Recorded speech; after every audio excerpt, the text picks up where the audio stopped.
Nós trabalhamos com métodos de simulação molecular e tanto aplicados para estudar materiais nanoestruturados como para estudar, digamos, materiais e processos de natureza mais macro, meso e macroscópica, mas sempre lá do ponto de vista atomístico. Agora a gente está falando mais de nano, tá? A gente tem trabalhado bastante nos últimos anos com derivados do grafeno, tá? Grafeno e derivados do grafeno, e nanofilamentos de carbono, que é mais recente.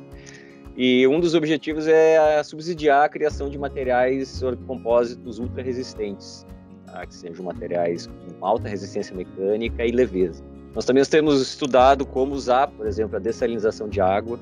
A gente consegue, em princípio, criar poros, por exemplo, poros que são tão pequenos que permitem a passagem, por exemplo, de água e dificulta a passagem de íons, né, de sódio, de cloro. E até estudos que mostram que, dependendo, se eu pego esse material e eu estico ele, eu permito que esses poros, devido ao formato dele, né, eles possam abrir, fechar e aí modular, né, a passagem de espécies. Nós temos trabalhos também relevantes a outros nanomateriais, como pontos quânticos de carbono, nanopartículas de óxidos metálicos. Na área de investigação de processos que não são necessariamente nano, mas que a gente usa informação em escala molecular para estudar, nós também temos trabalhos bem interessantes com colaboradores experimentais. Então, tudo isso que eu falo, né, esses exemplos que eu dei são, a maioria deles teóricos, mas muitos deles com colaboradores experimentais, que fazem, né, os experimentos e validam, né, suas observações. Ou o contrário, eles fazem um experimento e querem obter mais informações sobre o material, sobre o comportamento dele. A gente usa simulações para complementar o estudo deles. Então, isso é sempre importante, né? Não mencionei muito, mas é sempre importante a simulação não andar sozinha, mas ela sempre acompanhada do experimento real, um ajudando o outro. Tá? Hoje em dia, pesquisa em nanomateriais, todo o trabalho de destaque que vocês encontraram na literatura, hoje em dia, dificilmente é 100% experimental ou 100% computacional, sempre tem, por mais assim que seja 95% experimental, tem uma coisa computacional ali no meio que ajuda a explicar uma observação que tu não consegue, detalhes que tu não consegue ver no microscópio, por exemplo, ou transformações em tempo real. Tá? Então, todos esses trabalhos nós temos colaboradores.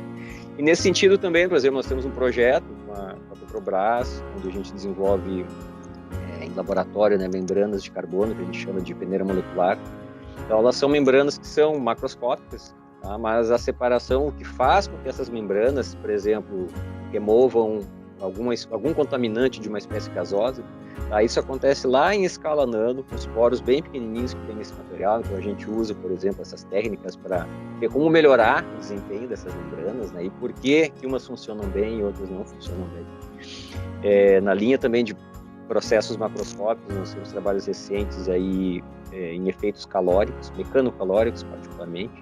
Tem materiais que exibem grandes variações de temperatura quando a gente comprime eles, ou esticam eles, e isso pode ser usado, está sendo um dos materiais, conjunto de materiais candidatos para o desenvolvimento de novos sistemas de refrigeração, que sejam mais eficientes energeticamente e que não dependam de gases causadores do efeito estufa ou causa prejuízo à camada de ozônio, então são materiais sólidos, né?